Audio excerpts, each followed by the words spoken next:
Battery চালিত autorickshaw এখন থেকে সরকারের নিবন্ধনের আওতায় আসছে। বিআরটিএ নয়, সিটি কর্পোরেশন ও পৌরসভার আওতায় এসব যানবাহনের নিবন্ধন করা হবে। ব্যাটারি ও সৌরবিদ্যুতের মাধ্যমে রিচার্জ করতে হবে। সৌরবিদ্যুৎ ছাড়া অন্য উৎস থেকে চার্জ দিলে নিবন্ধন দেওয়া হবে না, নবায়নও হবে না এবং জরিমানার বিধান থাকছে। জোন ভাগ: পুরো ঢাকা শহরকে ৮টি নির্দিষ্ট জোনে ভাগ করে রিক্সা পরিচালকরা পরিচালনা করবেন, এই পরিকল্পনা নেওয়া হয়েছে।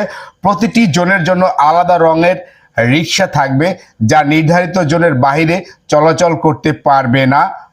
নিয়ম ভাঙলে ব্যবস্থা নেওয়া হবে।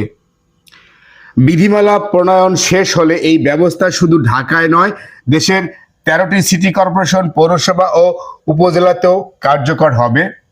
অন্য যানবাহন, অটোরিকশা, নসিমন, করিমন, ভটভটির মতো যানবাহনের জন্য বাধ্যতামূলক নিবন্ধন, চালকের ড্রাইভিং লাইসেন্স, নির্দিষ্ট রুট ও আইনি তদারকির নতুন নীতিমালা আসছে।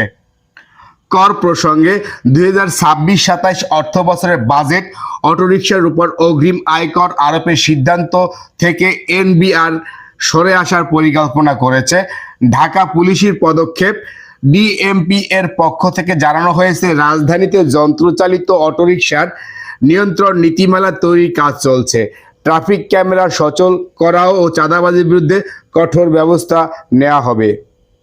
ভিডিওটি ভালো লাগলে সবাইকে দেখার সুযোগ করে দিবেন, কারণ অটোরিকশার চালকরা আমাদেরই ভাই। তারা যদি এই কথাগুলো জানে তাহলে আমাদের উপকার হবে, তাদের উপকার হবে, তারা ভবিষ্যতে সতর্ক হয়ে যাবে। অনেকে আছেন যে একজন মানুষ ব্যবসা করার জন্য 2টা 3টা 4টা করে অটোরিকশা কিনে রাস্তায় নামিয়ে দেন। এ ধরনের আর কেউ পারবে না, আর অটোরিকশা গ্যারেজে তৈরি হবে না।